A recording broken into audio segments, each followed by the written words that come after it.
विश्व का पालन, प्रलय, उत्पत्ति इत्यादि करते रहते हैं, लेकिन आप उससे कोई संबंध नहीं रखते।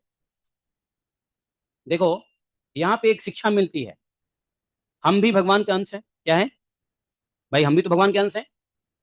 तो भगवान पूरे सृष्टि का पालन, उत्पत्ति और ये सब करते रहते हैं।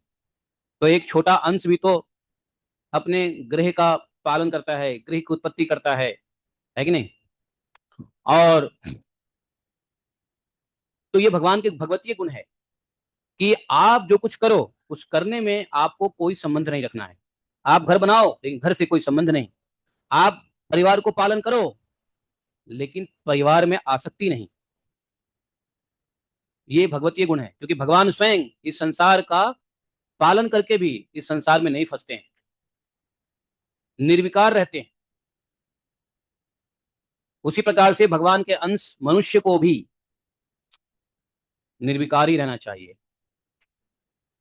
भगवान जो है उसी के अंश ही हम हैं, अंश ही भगवान है, अंश हम हैं। तो गुण वही रहना चाहिए जो भगवान में है, वही गुण हमारे अंदर होना ही चाहिए। क्योंकि प्रभुपाद जी कहते थे, समुद्र का एक बूंद पानी जो है गुण में समुद्र जैसा होता है, सिर्फ परिमाण में अलग होता है, अर्थात क्वांटिटी में बड़ा होता है, क्वालिटी में एक ही होता है। तो ऐसे गुण जो है भगवान में है, विभू तत्व में है, तो क्या अणु तत्व में ऐसे गुण नहीं होना चाहिए? नहीं होना चाहिए? बताओ, होना चाहिए कि नहीं होना चाहिए?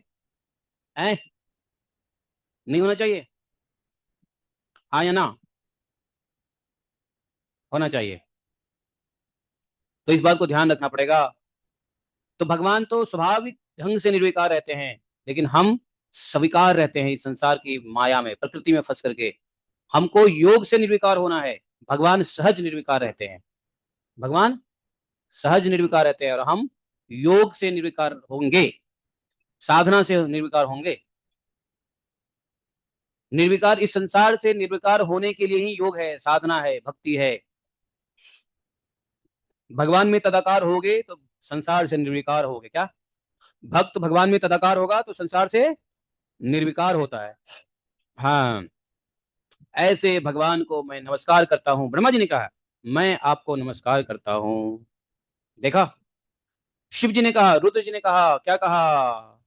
कोप कालो युगान्तस्ते हतो अयम असुरो अल्पका ततसुतम पयुपसृतम भक्तम ते भक्त वत्सलः।